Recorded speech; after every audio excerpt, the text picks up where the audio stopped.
కర్నూలు జిల్లా ఎమ్మిగనూరులో ఒక సంచలన విషయం బయటపడింది. అదేంటి అంటే అరవింద్ అనే ఒక వ్యక్తిని నలుగురు యువకులు అతి కిరాతకంగా వేట కొడవలతో నరుకుతూ అక్కడుండే రైతులు కంటపడ్డారు. అరవింద్ స్వామికి ఏమైంది, అసలు ఈ విషయం ఎందుకు జరిగింది అని స్టోరీలోకి వెళ్లే ముందర మీరు గనక నా వీడియోస్ చూసి ఇంతకు ముందు సబ్స్క్రైబ్ చేయకపోయింటే ఇప్పుడు సబ్స్క్రైబ్ చేసుకోండి. వీడియోని పూర్తి ఎండింగ్ వరకు చూసి నచ్చితే లైక్ చేసి ఫీడ్బ్యాక్ ఇవ్వడం మాత్రం మర్చిపోవద్దు. స్టోరీలోకి వెళ్ళిపోదాము. బేబీ సినిమాలో ట్రయాంగిల్ లవ్ స్టోరీ ఎలా జరుగుతుందో దాని కళ్ళకు కట్టినట్టు, కానీ అక్కడ హీరోయిన్ ఆత్మహత్య చేసుకుంటున్నట్టు చూపిస్తారు. కానీ ఇక్కడ అదే హీరోయిన్ సేమ్ తన మాజీ లవర్ని చంపేయడానికి స్కెచ్ చేసింది. స్టోరీలోకి వెళ్ళిపోయే ముందు అరవింద్ అనే వ్యక్తి ఒక అమ్మాయికి లవర్, అది మాజీ లవర్. ఆ అమ్మాయి పేరు వచ్చి ప్రియాంక. తను ఇంజనీరింగ్ కాలేజ్లో ఇంజనీరింగ్ ఫైనల్ ఇయర్ చదువుతుంది, సిఎస్సి ఫైనల్ ఇయర్ చదువుతుంది.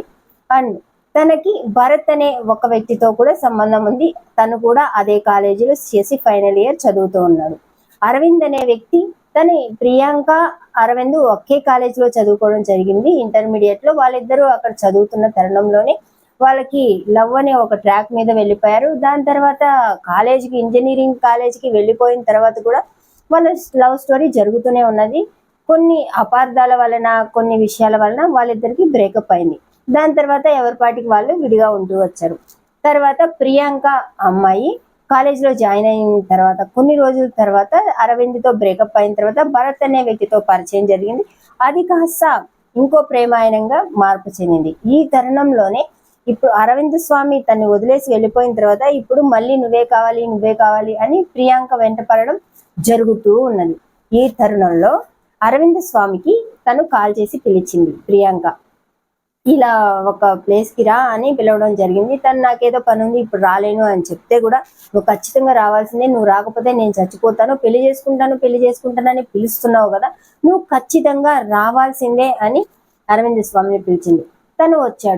తను వచ్చాడో లేదో భరత్ తనకి ఉండే ఇంకో ఇద్దరు ఫ్రెండ్స్, వాళ్ళ పేర్లు పొడమూరుకి చెందిన ఎరుకలి రామాంజనేయులు, దేవబట్టకు చెందిన వడ్ల కుమారస్వామి, గంధాల ప్రశాంత్ అండ్ వీటిలో భరత్. ఈ నలుగురు కలిసి వేట కొడవళ్లతో అతి కిరాతకంగా తనని అరవింద్ స్వామిని హత్య చేయడానికి అందరూ పరిగెత్తుకుంటూ వచ్చారు. చాలా ఏట్లు వేశారు, రక్తం కారిపోతుంది, తను అరుస్తూ ఉన్నాడు.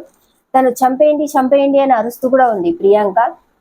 అంత లవ్ చేసిన అబ్బాయిని అంత కిరాతకంగా చంపించడానికి తనకి నోరెలా వచ్చిందో, అసలుకి మనసు ఎలా వచ్చిందో, అంతకుముందు అంతగా మనసు పడిన మనిషిని చంపేయడానికి ఎలా వస్తాయో కూడా అర్థం కావట్లేదు.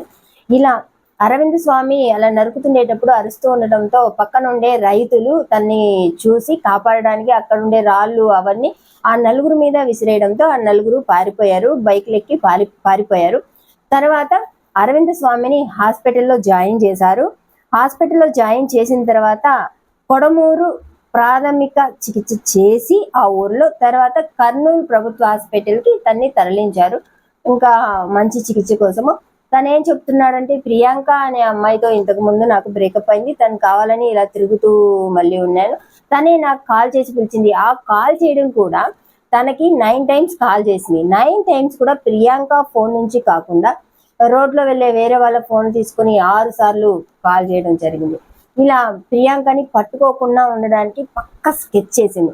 తర్వాత అరవింద్ చనిపోయిన తర్వాత తనని పెట్రోల్ పోసి కాల్ చేయడానికి ఆ సన్నాహాలు కూడా ముందే చూసుకున్నది. కానీ తను బ్రతికిపోయాడు, హాస్పిటల్కి వెళ్ళి చికిత్స పొందుతూ బ్రతికిపోయాడు.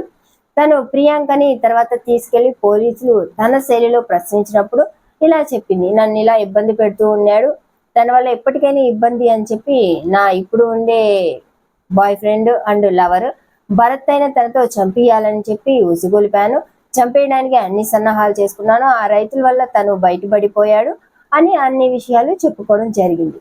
ఎంత ప్రేమోన్మాదంలో ఇంత అమ్మాయిలను చంపేయడం, అబ్బాయిలు అమ్మాయిలను చంపేయడము, అసలు ఈ స్టోరీలు ఎలా జరుగుతున్నాయి? అక్రమ సంబంధాలు, ప్రేమ అంటే ఒకరి తర్వాత ఒకరు వస్తూనే ఉంటది. సరే వచ్చింది అనుకుందాము, అసలు మనిషిని చంపేసే అంత స్థాయికి దిగజారిపోవడం ఏంటి? దాన్ని వదిలేస్తే పోయేది, గట్టిగా చెప్పుంటే సరిపోయేది, లేకపోతే పేరెంట్స్కి చెప్పుంటే సరిపోయేది ఇలా వెంట పడుతున్నాడు అని. అదేం లేకుండా తన్ని చంపేయడానికి ఇంత స్కెచ్ వేయడం ఏంటి? అంత భవిష్యత్తు ఉన్న వాళ్ళందరూ నలుగురు అబ్బాయిలు భరత్తో కలిసి అండ్ ప్రియాంక ఇప్పుడు జైలు వచ్చలు లెక్క పెట్టుకుంటూ ఉన్నారు. ఇంత సిచ్యువేషన్ ఎందుకు తెచ్చుకోవాల్సి వచ్చింది? ఇంతమందితో ప్రేమ వ్యవహారాలు ఎందుకు జరపాల్సి వచ్చింది? ఇంత వాళ్ళు ఏమైనా కిల్లర్స్ అంత తెలివిగా ఇలా వేట గొడవలతో నరికి నరికి చంపడానికి, ఇదంతా చేయడానికి, అంత స్కెచ్ చేయడానికి, పెట్రోల్ పోయడానికి, ఇంత ఇలాంటివి లోకంలో జరుగుతూనే ఉన్నాయి. మనం మాత్రం జాగ్రత్తగా ఉండాలి. అండ్ ఎవరికి వాళ్ళు జాగ్రత్తగా ఉండాలి. అమ్మాయిల్ని మోసం చేసేవాళ్ళు అండ్ అబ్బాయిల్ని మోసం చేసేవాళ్ళు ఎక్కడైనా ఉన్నారు. జాగ్రత్తగా మాత్రం ఉండండి. ఎవరితో అయినా సరే అస్సలు ఆన్లైన్ పరిచయాలు మాత్రం అస్సలు పెట్టుకోవద్దు. వాళ్ళు ఎలా ఉంటారో మాత్రం మనకు తెలియదు. Be careful. మీకు ఇలాంటి వీడియోస్ కనుక కావాలి అనుకుంటే నా ఐడిని సబ్స్క్రైబ్ చేసుకోండి.